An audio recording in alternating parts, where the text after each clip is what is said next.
I'm Bob, and this is Vagabond 3's Goin show. This week we're getting wet and wild in Iceland. Wet and wild in Iceland? It's like spring break, but super cold. Really, really cold. As you know, Iceland is the land of impossible words to pronounce. Yes. So if you have any suggestions as to how we might have pronounced some of the words we're about to say, you can email us at vagabond3.com. There you go.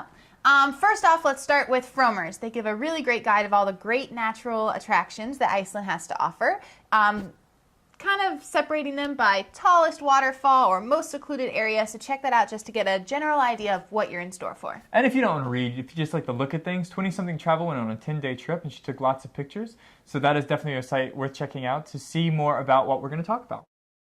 I don't know. When you think of Wet and Wild in Iceland, what do you think of? Probably getting sprayed in the face by a geyser. A geyser? Yes! This is Lee.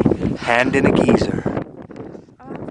You can do that, except you don't want to do that because... it'll melt your face off. It's really, really hot. But you probably want to see the geyser that all other geysers are named after. One geyser to rule them all. Yes. The geyser. And what's the name of this geyser? Geyser. Yeah, actually, you're not going to see that one blow any water up because it's pretty much dormant now. Sometimes with increased volcanic activity, it will spray, so you should check out the Iceland tourism site to see if it is active.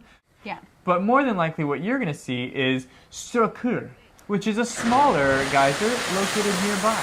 Also known as the churn. Ooh. The churn actually goes up every 5 minutes, but there's also another one that's called Little Geyser. Little Geyser. And it's a good geyser too. You'll probably see that one. He has a complex because it's so little. Yeah. Now you've seen water go up, you might as well see it go down. Yes. And see some wonderful waterfalls. I want to see a waterfall. Blog.roomwithaview.is talks about the 5 best waterfalls, most popular waterfalls in Iceland, so check that out to give you an overview of those. We found one blog, joestrippin.blogspot.com, which talked about his tour where he went to go see waterfalls and geysers, and he loved it. He absolutely loved it. He had a tour guide, 66 years old, that knew everything about Iceland, so it just really enhanced his entire experience, and he loved his organized tour. A great thing about tours is they can provide you the information.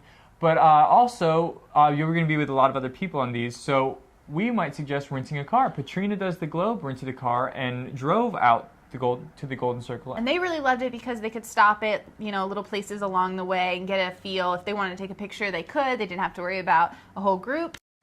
So we've seen water go up, we've seen water go down. I want to see water stay in place. Then you probably want to see a glacier. Glaciers? Really? Yes. What would I do at a glacier? You can take a hike and then a boat tour over the lagoon. What lagoon would that be? Would that be James Bond Lagoon? I can't think of anything more wild and dangerous than James Bond.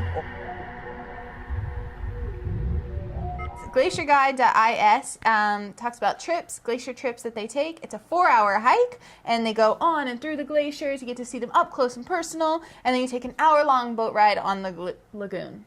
Also, 3dudesinIceland.blogspot, they took a duck boat, and they really recommended that. They said it's a great way to see the water. Yes. We can guarantee that you'll have a great time. We cannot guarantee that you'll be chased by anyone with guns. Danger level down.